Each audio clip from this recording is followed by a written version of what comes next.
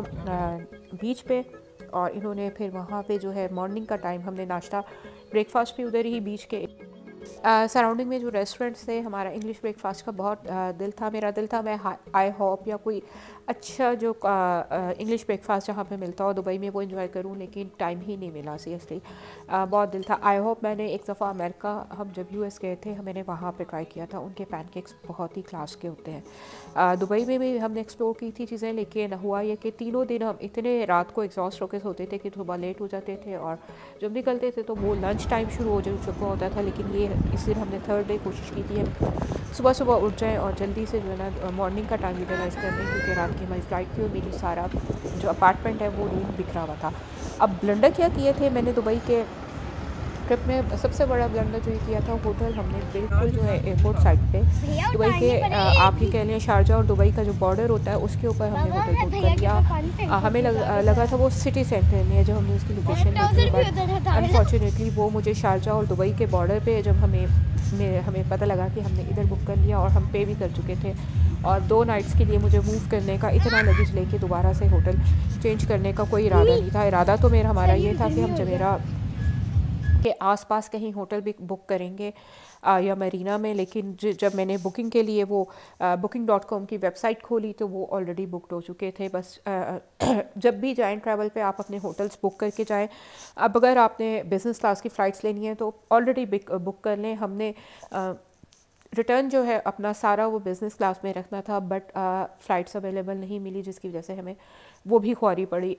हमारा इरादा था टर्की से लेकर पाकिस्तान का जो रिटर्न होगा ट्रिप हम उसको जो है ना अपग्रेड करा लेंगे बिज़नेस पे, बट हमने जाते हुए भी कोशिश की, वापसी पे भी कोशिश की, वो अपग्रेड नहीं हो सका क्योंकि सीट्स अवेलेबल नहीं थी। सीट्स अवेलेबल हों तो वो आप अकोमोडेट कर भी लेते हैं, बट सीट्स नहीं अवेलेबल थी। और जब एंड में दुबई टू पाकिस्तान का जो ट्रैवल था 4 आवर में, हाल से वो 2.5 आवर की भी फ़्लाइट नहीं होती, तो वो अपग्रेड हो रही थी। मैंने कहा इसको अपग्रेड करके क्या करना है बिज़नेस क्लास में।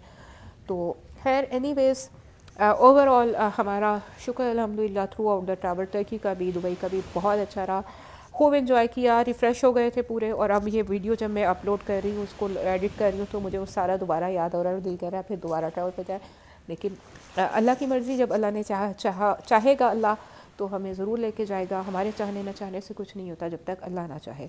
I just believe on these things और मैं इसी पे चलती हूँ। अल्लाह ने हमेशा ज़िंदगी में बहुत कुछ बहुत अच्छा, बहुत सोचे बहुत बेहतर दिया है। शुक्र अल्हम्दुलिल्लाह फॉर एवरीथिंग। खैर यहाँ पे हमारा दुबई का ट्रिप का ये लास्ट पार्ट था जो कि जुमेरा बीच पे बच्चों ने जाके एंजॉय किया था।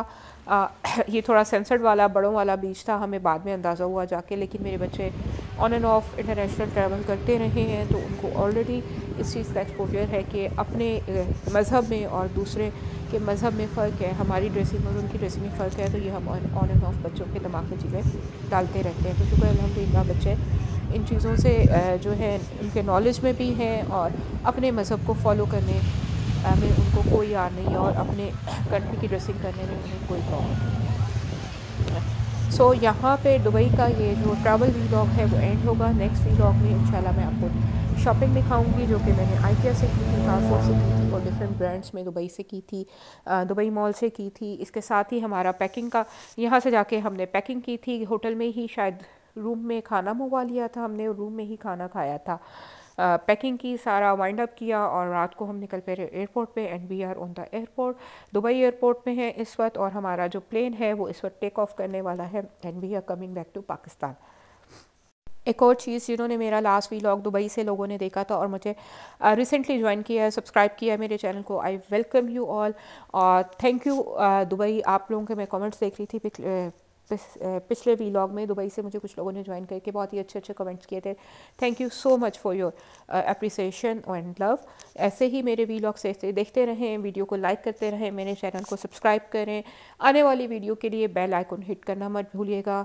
आपके साथ इसी तरह इंटरेस्टिंग चीज़ें, हैपनिंग चीज़ें और ऐसी चीज़ें शेयर करने की कोशिश करूँगी आइंदा भी, जो कि आपको जो है ना वो डल ना करें, मीन्स कि ऐसी चीज़ें जो आपको खुशी दें, हैप्पीनेस लाएं आपके सराउंडिंग में और आपको खुश रखने में। अगर 1% भी मेरी किसी वीडियो से हेल्प आउट हो जाता है, आप लोग खुश होते हैं वीडियो देख के और आपका वो थोड़ा सा टाइम जो एंटरटेनिंग गुजर जाता है, तो मेरा वीडियो बनाने का मकसद पूरा हो जाता है।